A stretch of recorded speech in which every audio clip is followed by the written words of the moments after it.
شکوہ۔ اے خدا، ہم تجھ سے اپنے نبی کی غیبت اور دشمنوں کی کثرت، خواہشات کے اختلاف کا شکوہ کرتے ہیں۔ میں ایسے معاشرے کی اللہ سے شکایت کرتا ہوں جو جہالت کے عالم میں زندہ رہتے ہیں اور پھر گمراہی کے عالم میں مر جاتے ہیں۔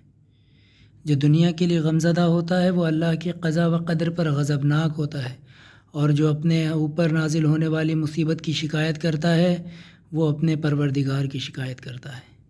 آپ نے اپنے بعض اصحاب کو لاحق ہو جانے والی ایک بیماری کے متعلق فرمایا، اللہ نے تمہاری بیماری کو تمہارے گناہوں کے مٹانے کا سبب بنا دیا ہے، اور بیماری میں کوئی اجر نہیں ہے بلکہ یہ گناہوں کو ختم کر دیتی ہے اور اسے انسان سے اس طرح الگ کر دیتی ہے جیسے درخت سے پتے سوکھ کر جھڑ جاتے ہیں۔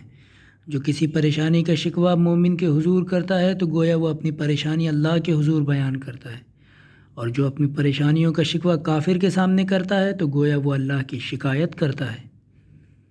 خدارا ہوشیار رہو اس بات سے کہ تم ایسے کے پاس شکایت کی وجوہ تمہاری حاجت روائی نہ کر سکتا ہو، جو تمہاری حاجت روائی نہ کر سکتا ہو اور تمہاری پریشانیوں کو اپنی رائے کے ذریعے کم کرنے پر قادر نہ ہو۔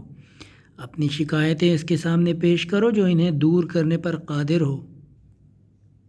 وہ قطعاً عقل مند نہیں ہے جو بے رحم کے سامنے اپنی پریشانی بیان کر دے۔